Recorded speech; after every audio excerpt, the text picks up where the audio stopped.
финалдык беттеш бүткөндөн кийин интернет аркылуу көрүп алып, сиздердин колдооңуздарды көрүп алып, мен чынын айтсам, аябай ыйладым. Ушундай ыраазы болдум сиздерге.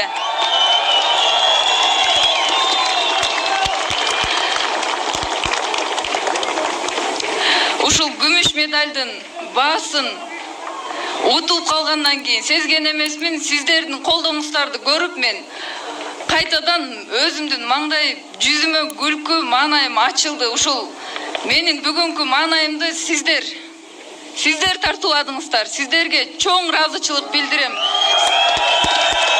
Мен утулуп силерге жакшы эмоция тартуулай албай калдым. Бирок кантса да ушул Айсул эжебиз менен Мээрим силердин келгениңерди актап жакшы эмоция тартуулап берди деп ойлойм. Анан Олимпиадага даярданганга чейин бир ырсаптарды угуп калып, аябай ошол ырсаптар менен жашап калгам, чынын айтсам. Мирлан Самыйкожо байкебиздин 4 сапырын айта кетейин. Жер карабай желкени түздөгүлө, биримдиктин билегин күчтөгүлө, тагдырыңды өзүңдөн колуңа алып, сырттан келген жардамды күтпөгүлө деп Мирлан Самыйкожо байкебиз жакшы нерселерди айтып кеткен.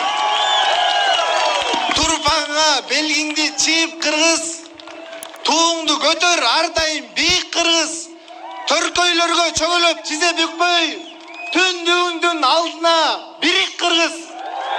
Чоң рахмат, терең таазим этмекчимин силерге. Саламатсыздарбы, урматтуу кыргыз элим?